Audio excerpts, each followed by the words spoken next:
experience where two have truly become one. God is at the center of us, our purpose and vision in His love. We dedicate our today, tomorrow, and always to You, our King. Bless and let there be love in our home. The marriage experience ordained by You alone. The marriage experience.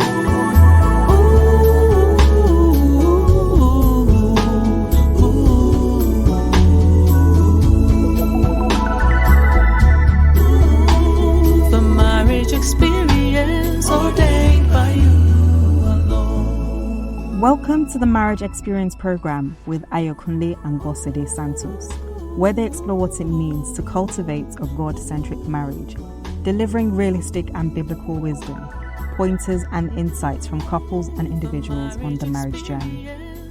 Join them today as they continue the conversation around before the marriage covenant. Enjoy. Hello and welcome to episode 28 of season 1 of the Marriage Experience program. It's always good to have you on board with us. Indeed, we're so glad to be here again this week. Right, so last week we delved deeper to see how personality types function in relationships, especially if hypothetically both spouses are opposite personality types. Don't they say opposites attract? Well, yes. We're here to find that out. We presented self-awareness as key, and the MBTI tool, honestly, is a great way to get on track to establish that. We're inclined to believe that this tool is God-inspired because of the examples we've seen, and the results, and how the results reflect the Word of God in the different assessments. We looked at the behavioral traits of the introverted, intuitive, feeling, judging personalities, or INFJs, in their love relationships, and we pointed out that the most important trait for them or to them is their productivity and individual worth. So how accurate was that assessment last week? For your own assessment, it was. I think it was pretty accurate. Yeah. From what your results came out as. Oh well, we'll see. So now to reiterate again, self-awareness is quite important for us to understand our reactions and our motivations, and also to manage ourselves and others. It's very important for us to enable us adapt our behaviors, especially when we're dealing with people. Once we know them and we know their, what is peculiar to them, then we can work better with them. It helps us to improve our relationships and helps with our personal growth. So we thought that rather than use a hypothetical couple today, we would have been looking at the ESTP, which is, the other personality type that we had been talking about. We would rather use ourselves. We're living examples, and, we can tell you whether this assessment is correct of us or not. We like we had said, we looked last week at, when I disclosed that was my personality type. We looked at them in their love relationship, and the main purpose for these examples is just to demonstrate how the tool works and what kind of information we can glean from the results of the assessments. Yes, so we did say earlier on that the assessment we took last week, or demonstrated last week, was for Bosedes, and it was actually pretty accurate. So today we'll look at the ISFJ, or the introverted, sensing, feeling, judging type. And yes, you guessed it right, it is my personality type. Now, we prefer to focus on our own inner world of ideas and experiences by directing our energy and attention inwards. So we're people who work better inwards. We get our energy from reflecting on our own thoughts, our memories, and even our feelings. And we take in concrete information and are observant about the specifics of our environment and are practical about practical realities. So we're particular about practical realities, I should say. So there's a great focus for us about being practical. We want to see the reality of things. We like to consider what is important to us and to others involved in any given situation. We put ourselves in other people's shoes before making decisions based on their values about honoring people and about getting things done. So it is very important for us, ISFJs, to understand, I guess one can say that we have more empathy. That is more of our strength. We get our energy by appreciating and supporting others, looking for qualities to praise. Our goal is to create harmony and treat each person as a unique individual, even within a group. We are people who prefer to use our judging processes in the outer world, like to live in a planned or in an orderly way, looking to regulate and to manage our lives. Now, we also want to make decisions to get closure and move on. We're not the kind of people who like to linger on things. We want to take a decision, get closure, and let's move on. And we tend to be structured and like to have things stable, because this again helps us to, I believe, to say, to help us to make better decisions. And when things are structured, you know exactly what to do to get that closure and to move on. And because we like that structure, we tend to stick to plans and routine. And these are very important to us. And we are energized by completing tasks. So when we, make decisions with a structured environment and structured process, we go through that and we like to close the door at the end of the day. Yeah. So having been married to him for over 30 years, it's just him talking about himself. That's so accurate and so true about him that, we kind of even are similar in certain ways, but also, we have our little differences. So in addition to what you've already said about the ISFJs, their love life, tends to bring out a side of them that may not, typically be obvious to people when you first meet them. But underneath their warm, humble exteriors, they are passionate, committed, and loyal to the people they love. Occasionally, they themselves may be amazed at the intensity of their emotions, especially, their strong desire to protect and care for their partner. When we first got married, that part of him used to annoy me. I would say, I don't want a knight in shining armor, just let me be. But that was just him, and I came to understand that, and just generally enjoyed being rescued, so to speak. But their emotions run deep, and they may struggle to put in words how much their partner means to them, but they show their affection every day in diverse ways. They're always eager to make their loved ones' lives better and more pleasant. They can transform even the most mundane, the most ordinary of everyday tasks into a genuine act of affection. Wow. Just listening to what Bossede was just saying, I mean, wouldn't you just love to be an ISFJ like me?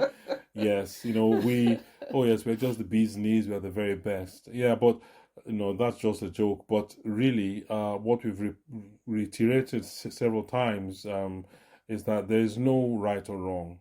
I mean, everyone's different. What you really do need to know is to understand what makes your partner tick. What not just tick, but what keeps that ticking oiled. You need to know what keeps them going, and it is through that you're able to basically have a much better relationship with them, because you know how to manage who they are, to manage their personality. You're listening to the Marriage Experience program with Ayokunle and Bosode Santos. So all these traits sound so exciting, don't they? Well, even the best of us ISFJs also have our own challenges. Yeah, that's true. We're not perfect. We're just 99% perfect, but we're come off it. Yeah, we're not perfect. Now, a few of the challenges that we have is that though generally practical go-getters. I mean, we remember we talked about liking structure, and then we always want to have that closure so we can move on. So we're go-getters, but we tend to find it a challenge to take the initiative when it comes to starting relationships. I don't know, maybe it's because I guess just thinking about myself personally, relationships are not, at times 1 + 1 is 2. Today it could be 3, tomorrow it could be -10 the next day. So because there may not be a structure or a way in which things would be expected to go, then it might be a bit of a challenge. And we can be very awkward about asking someone out, because we a bit concerned about not only about being turned down, I guess everyone is, but also about breaking any assumed social rules, for instance. Now, unfortunately, we can end up feeling stuck, wanting to start a relationship, but waiting for the other person to make the first move. And this is very, very true, because remember a few moments ago, I talked about structure and about wanting to see things work. Well, the best way we ISFJs tend to see this is, okay, you know what? Let's see what your desires are. Let's see what your plan is. Let's see what your structure is, so we can build what your desires are, rather, so we can build a structure around that. Because once we set that structure, then it becomes a bit of a challenge to break out of that. And we also long to bring our gifts to a loving relationship, but we hesitate to risk asking someone out, again, because we do not want to fail, and we want to have closure, which means we want to have a good ending to whatever plans we put forward. It's important at this point to say that, if you remember when we started talking about personality, we said typically one would maintain the same personality through life, but then there are circumstances that may make one change, especially as one learns to adapt and just change. You're probably wondering, both of them are introverted. What's their home like? It must be boring or whatever, because they like to keep to themselves. But no, we've both learned to adapt and adopt the extroverted behavior, especially when we're in social settings or even at home. I remember when we first got married, you would always, what are you thinking? What's going on? He taught me actually how to become extroverted and to, put myself out there more, but looking at ISFJs, in their love relationships, they are quite committed, and they get deep fulfillment in sharing their time, energy, and affection with their partners. And they tend to be extremely open-handed and loyal. That doesn't mean that other personalities are not like this. They are extroverted people who are just as, deeply passionate and, open-handed, generous, and, who give of themselves as deeply as this personality type does. So, but they also take their relationships very seriously. They don't give up easily, and even when they're faced with challenges, they have the practical grasp of the effort a healthy, lasting relationship needs, and they are more eager. They're more than willing to give or to put that necessary work to build a lasting connection with the person they hold dear. The practical approach to life shields their extremely strong sentimental hearts, and it's no surprise then that it can take them a pretty long time to get over the heartache of a breakup or even a particularly painful disagreement. I know that. They give so much they give so much of themselves in their relationships that they can feel deeply hurt when they believe their partner isn't given enough love, commitment, and appreciation in return. They may find it difficult to break off a relationship even when things just aren't working out. I know he's experienced that, but here we are today. But they just want to hang on because they're hopeful that there's something they can still do in order to make things work, or even what psychologists will call misplaced loyalty. So, but generally they may fear change, and that's why they want to hang on in the hope that there's something that they can figure out to change whatever problematic situation exists in their relationship. Yeah, so what you've just heard, I would paint a picture of what one might call an optimist. Always looking for, always being hopeful, and always wanting to hold on to get things sorted out positively. And people may tend to mistake us then for pushovers in our relationships because we normally try to avoid conflict.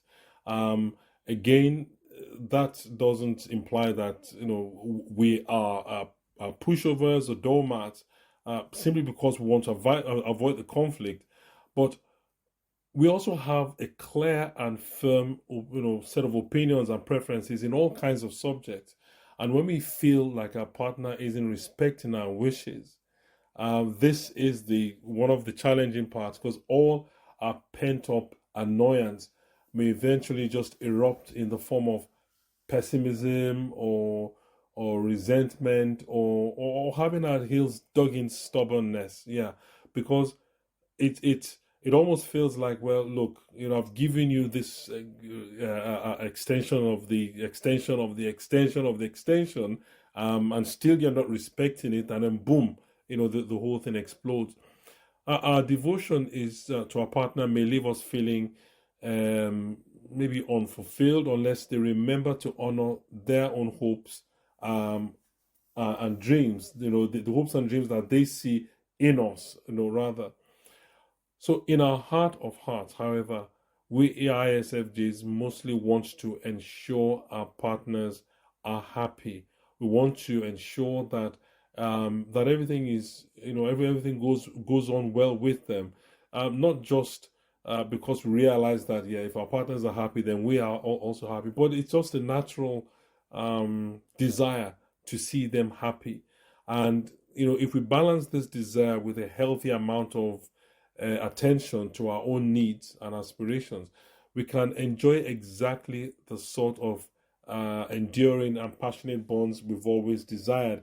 So having this kind of personality that we want to give, we want to ensure that whoever we're dealing with is happy, we want to keep putting in, and we are very hopeful at all times that things would work out.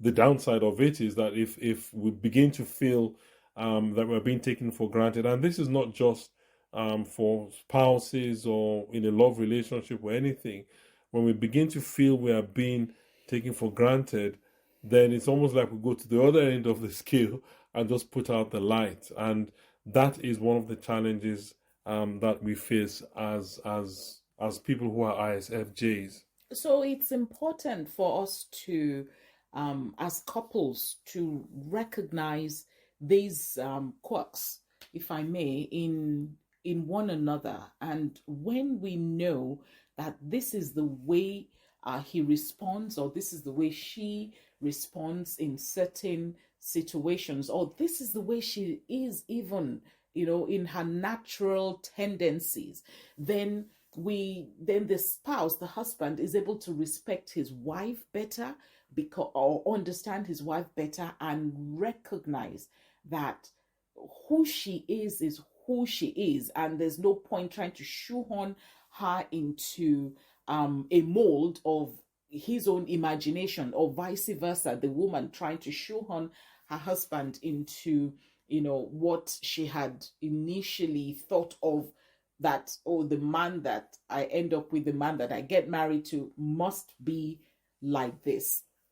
So this week we've looked at yet another personality type, and we've demonstrated how the MBTI works as a tool. Remember, it is not a tool to point out targets to hit or ideal traits to try to develop. We said every personality is precious.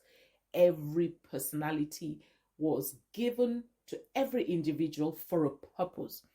God knew why he wired each individual the way that he wired them. Remember, the ultimate assignment for husband and wives is the wife is supposed to be a complement, to be a helper to her husband.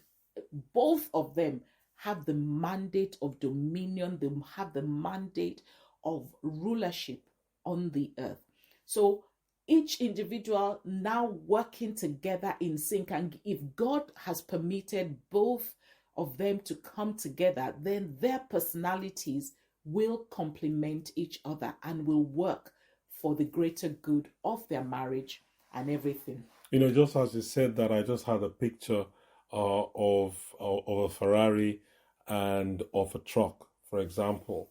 I'm not sure. Have you ever seen a brown Ferrari or one of those gray colors? I know, because those cars are designed to be fast and, if I may use the word flashy, you tend to see them red and those kind of bold colors, designed for those cars. And you wouldn't tend to see a red. Well, you might have a few red trucks, but those colors are not really designed for those kind of. So each personality has its own traits, and the traits are relevant to the needs or relevant to who the people themselves are. And we cannot say, well, because red works so well on a Ferrari, then I'm going to use red for every single vehicle that I drive. That doesn't work. So as we draw to the end of our first season, yes, this is season 1. We just started. We did say our very first episode that we started this to give back after being married for 30 years. And it's been a delight, to have done this. So we're rounding up our first season. We'll be doing something different next week. And we're hoping to host a few couples who will share how these principles that we've been sharing this past 27 episodes, how these episodes have had a positive impact on their own lives as a couple. Remember, we value your feedback, and we look forward to receiving your feedback at MXperience@lidiosantos.com. We won't flog it by spelling it out by now. We believe that we all know how MXperience is spelled. You can find all of our episodes on our YouTube channel. Our YouTube handle is @MarriageExperience. And we're also on Apple Podcasts, Spotify, Amazon Music, and everywhere else that you listen to your podcasts. Okay, so thank you very much. And again, it's been lovely hosting this with you. And thank you also for inviting us into your home and your relationship as well. So do have a wonderful week, and look forward to seeing you next week for something slightly different. God bless you. Have a lovely week. And don't forget, there is a replay on Wednesdays. Join Ayokunle and Bosode again next week on The Marriage Experience. as they bring God's truth to help you build your marriage God's way. Till then, remember, marriage is God's idea, and it is The a good marriage thing. experience ordained